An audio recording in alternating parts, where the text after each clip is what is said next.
So our plan was going to be to renovate that building and, we'd give that a shot. And our goal was our friends, these real estate guys who are near and dear to us, would finance the early operation. We'd get it up and running, do a proof of concept, and then we'd go to some of the athletes that we've developed relationships with over the years doing sports talk radio and ask them to invest. Because I'm super proud of the way Skin and I, the job we did. We never betrayed anyone's trust. We always did things the right way. We developed amazing relationships with a lot of key athletes that have come through Dallas-Fort Worth. So I'm very proud of that. And so our plan was to get it up and running, and pandemic happened.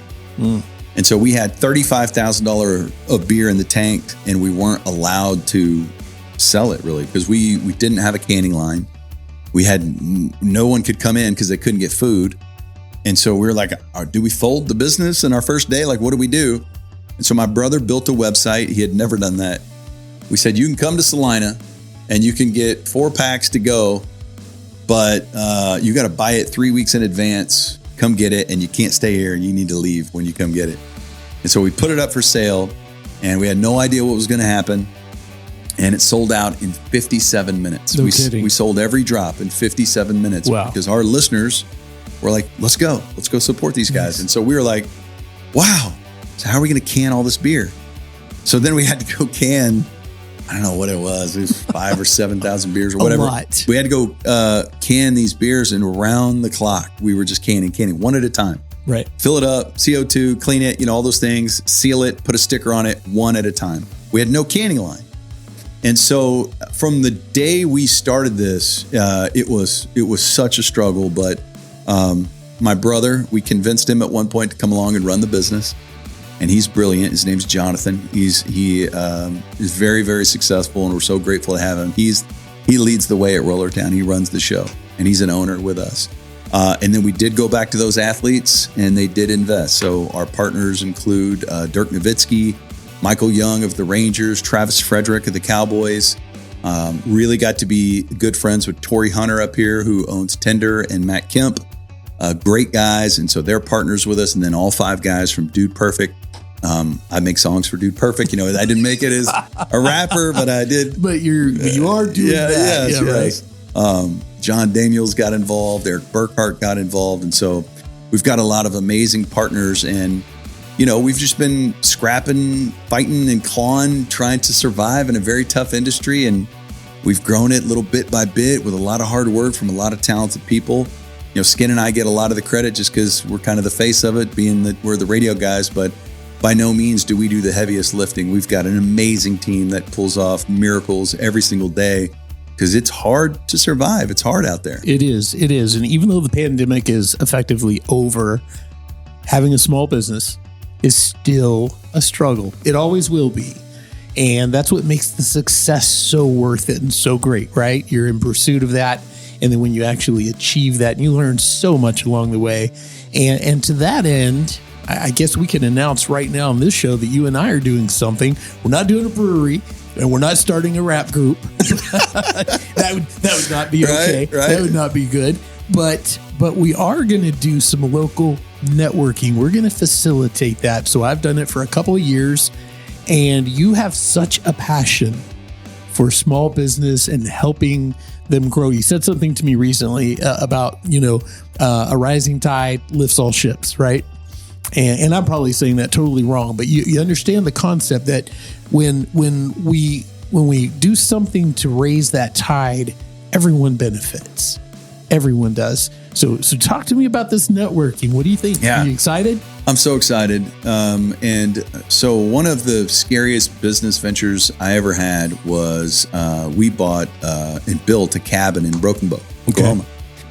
And it's a scary thing because essentially you are small business owners. It was just me and my wife, and we had a builder, and we're building a cabin, 3 hours away. And we're hoping that people come rent it and all those things. We're going through all that. And we would not have survived if it wasn't for making friends and people giving us guidance and advice and like-minded people who were trying to accomplish the same thing. They own their own cabins. They didn't see us as competition. They saw us as a community. And I saw the benefit of that. And we actually did some networking events, and it was amazing to the efficiencies you learn, and you learn what works, what doesn't work. You make contacts to make your business more efficient, to make your business better. And it's so amazing to not have to learn every lesson the hard way, because you may have a new friend who did it one way and they're saying, oh no, don't do it that way. Right. And I just believe in community. I think that, again, that's the thing. You talk about building up Celina and maintaining the magic of a small town while you explode into a big populated area. It comes down to the people.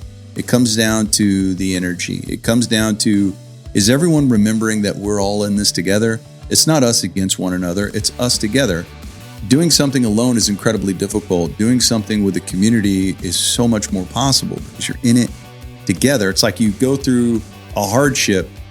Well, those hardships are a lot easier to overcome when you have a whole church behind you, when you have a whole people behind you that are your people that are like, hey, we got you. You're not always going to be able to do it by yourself. And things are hard out there. When it comes to small businesses, if we are not purposeful and intentional about supporting those businesses, they will die. They will go away. That is a certainty. And so it's one thing to say, hey, support local, I support local, but really needs you to mean it, to do it. And it doesn't matter, like on one side of your mouth, you can say, I want this community to stay small. And then you drive right past a small local business to go to a big chain. And you're like, well, wait, I don't know. What are you doing here? Because it's so incredibly difficult to make it as a small business. And so the idea of putting a networking group together where like-minded people who are chasing their dreams can pool resources, have incredible communications, great friendships, find efficiencies. That is what a community is all about. Not let's get in a room and argue with each other and call each other names and say, I hate you because you don't think exactly like me. It's, hey, let's look at our commonalities. We're business people trying to chase our dreams. Let's connect. Absolutely. I love that. And so we're going to do that. And we're doing it at Rollertown. Yep. Okay, and you correct me if I'm wrong on any of this, but this is my understanding. We're doing it at Rollertown, and we're gonna do it. I guess more targeted towards that kind of happy hour, that kind of a deal, so that people can come after work, maybe leave a little early if they need to. And we're gonna do themes. We're gonna have fun with themes. And I've been to Rollertown, and you're doing like your trivia and all that kind of stuff. So. Are you excited about that? Because it's unique and different. It's not going to be boring. Let's just say it's going to be the furthest thing from boring. Yeah, I'm just so honored. I'm so excited about it. And yeah, I love the idea of having fun with it. I think that's great. Everybody likes to have fun. And absolutely. And there's no reason for us all to take ourselves too seriously. And if you got a fun theme, I'm in. Well, and I used to, I don't look like it anywhere near right now, but I used to own a whole gym franchise. And I had a whole crew of salespeople and, all the different, business development and all the different categories and stuff. But I'd sit in sometimes on those sales meetings. And one of the things that I learned a long time ago that I was able to help them, and I think made us it was the first big business I ever built successful, was that if you go in, especially in the gym business, and if you're selling a workout, okay, you're going to have to get up early. You're going to have to come in when you don't want to. You're going to sweat. You're going to be sore. It's going to cost you a lot of money. You're probably going to have to buy these supplements, and it's going to take a lot of time. Most people are not going to spend money on that. But if I, on the other hand, sell you, those jeans you haven't fit in since 15 years ago, they're going to fit. That trip you want to take that you're kind of dreading most of the time, you're going to love that trip this year. If I can sell you on the benefits and the results, and of course it comes through all of those things, the hard work, getting up early, being at the gym, but that's the kind of stuff that we can help people understand is how to better take what they're doing and sell that. And it applies to our actual concept for the networking. Nobody wants to come to a networking group where you're going to be like, okay, you're going to have to stand up in front of all these people that you don't know. You're going to have to give an elevator speech, and they're probably all going to be staring at you. You're probably going to stumble on your words. It's not going to be fun. They're probably going to think you dress funny and all this stuff. We're eliminating all of that. we're going to say, hey, come for a good time. And guess what? Build your business. I love that. And again, I what you're talking about in terms of the psychology of marketing, that's probably the thing I'm most in love with in this world, most passionate about. I dig that so much. Like, you look at Nike. Nike doesn't say, hey, wear this shoe because it's made out of this fabric. And look at this rubber sole, which we did this chemical. And like, they're not doing that. They're saying, they're selling the emotion of it. Like, hey, chase a goal, get out there, go get it. And I love that. That resonates with me big time. And I'm with you on that. Nobody wants to go be in an awkward public speaking situation. So can you make it fun? The post you put out about it, we're going to be doing this networking thing. You know, it was a gajillion comments on it. And people are like, I'm in, I'm interested. Here's my business. I loved seeing that again, because that is bringing people together. You know, that let's all get together and figure out how we can help each other. That's a beautiful thing. Absolutely. It's going to be a lot of fun. And so one of the things today you and I are launching our rap group. We're doing that. Yep. We're calling it, what are we calling it? We're calling it White Guys, Black Shirts. I was just thinking we're sitting here in black shirts. We got this. We both came in wearing jackets and stuff, and we took them. We said, you know what, we're going to Rogan this today. Yeah. We're not going to be all formal today. So we got coffee right here from maybe one of my favorite places, Summer Moon, right here. Good stuff. Yep. And so let's talk about that real quick. So the Square. And I ask almost everybody this. So if you've listened to any of the earlier podcasts, then you kind of know what's coming. But talk to me. Where does Ben Rogers like to eat around the Square? Yeah, so I love Tinder. I'm a barbecue snob, okay? And we used to do remote at this, we do a remote broadcast at this place that served barbecue in Dallas. And of course, you could eat for free every time you go. And we would always eat before we got there. Right. Because it wasn't good. It was just like, well, this is not good. And there are a few barbecue joints that I think are elite, like just on this other, this other level. Right. And to me, Tinder is there, and it's just spectacular. There is a jewelry spot on the Square. I think it's called William Williams. Right next to the Papagayos. Yes. Right in between. Yes. Right. And I had such a great experience there. And to me, that was one of my favorite things of Christmas.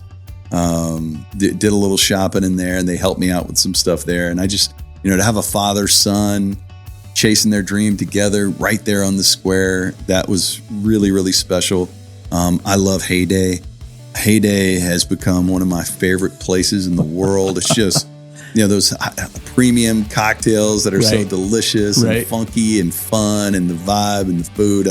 I'm a big fan of that. So, I'm a big fan of the Square. It's a cool place to come. I love how there's just music pumping out there. It just creates a little vibe. Pretty awesome, pretty magical place. Absolutely. And so with the growth and everything going on in Celina right now, what are some things that we're still missing? What do we need here? Oh, that's interesting. I don't know. I think I don't know that we're missing it, but what I would say what we need is not something physical.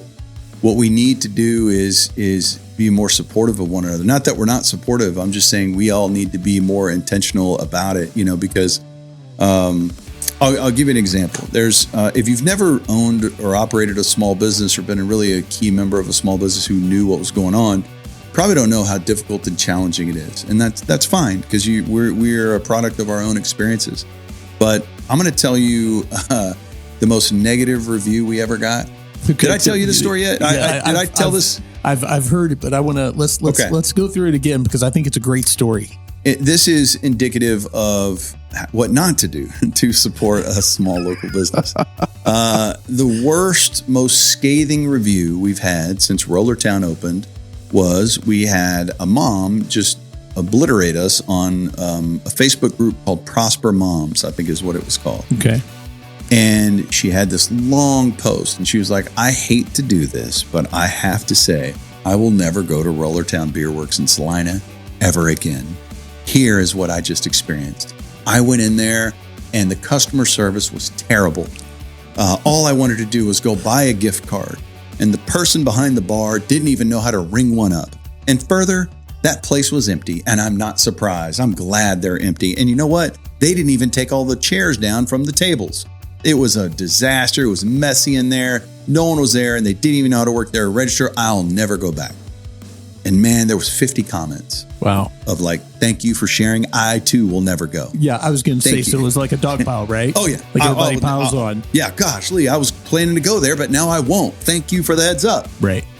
Well, it just so happened that this nice lady had gone there on a Monday when we were closed. So you weren't even open. And so hence the chairs being on the tables. But now the big mistake was that the door was open, but you weren't open for business. We weren't open for business. One of our brewers, because they brew, almost 7 days a week. And so he's brewing, and he must have gone to get a package from UPS and opened the door or something, and maybe went out to his car and didn't lock the front door. Right. So she did go in there when we were closed. And the brew team, they don't know how to run the register. All they do is make beer. Right. And so he tried to accommodate her on a day we were closed. He was like looking at the register going, I honestly don't know how to ring up a gift card. I'm sorry. Right. And she stormed out, but he tried to accommodate her. But, I think my wife, I was like, I think there's this Prosper Moms group that's like, saying they're never going to come to Rollertown now. And my wife got in there and was like, yeah, Rollertown was closed when you came in. And she deleted the post. But I mean, for the 50 people who just saw her comment, they may have thought. And so I'm not here to just say, hey, only come support us at Rollertown. I'm here to say, man, support everybody. If you walk in to a business on the square or anywhere in Celina that is not a part of a chain, then business is hard for them. I promise you, give them grace. If the customer service is not perfect, give them grace. Because the reality is this too. Like I know of a waiter that works in Dallas that makes over $300,000 a year. Wow. As a waiter at one of the finest restaurants, okay? If you are that restaurant, you could probably there in that little nucleus go out and pursue the greatest staff that's ever been assembled in any big city, because now it's free agency. Hey, this is the best waiter. This is the best waiter. The further away you get from that, the smaller your pool is of employees to find. And you may be trying to hire local people, and you may give them the benefit of the doubt because they are local or maybe less experienced, or young people that are just trying to cut their teeth at their first job or learn their way. If you go to social media and you lambast that company because it wasn't perfect, well, no, it's not going to be perfect. It's never going to be perfect. We are all small businesses out here are going to be experiencing growth pains, but all of those small businesses are owned by people that are chasing a dream. All of those people who are laying it on the line, maybe risking everything to go for it, that they don't want to work in a cubicle for a giant corporation. They want to make it. They want to do their thing.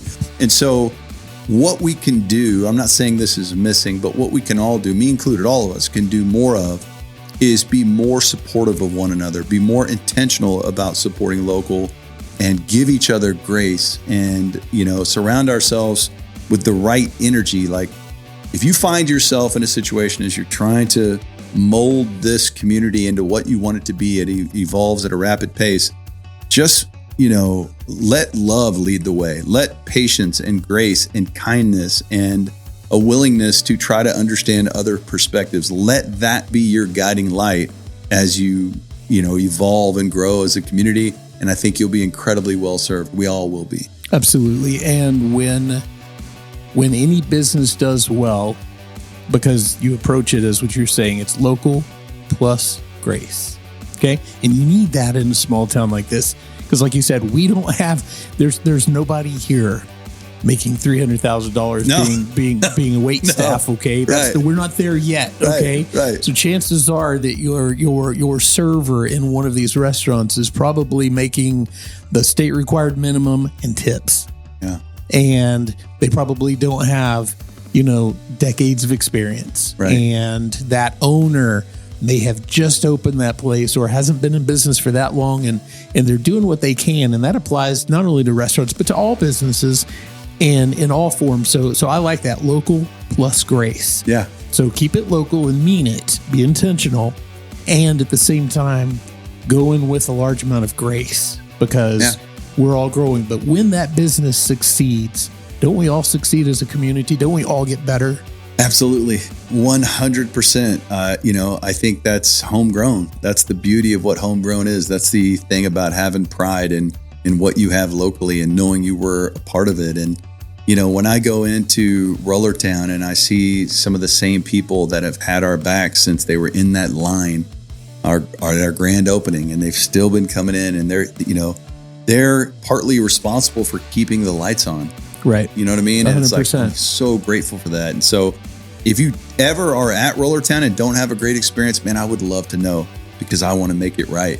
I would never pretend that, everything is going to be perfect. You're never going to have issues.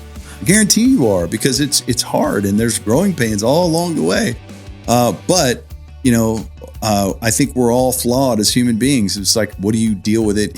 How do you deal with it if you do make a mistake? And if we ever do make a mistake, we want to fix it. We want to make it right. We Absolutely. want to apologize and say, I'm sorry you came in while we were closed.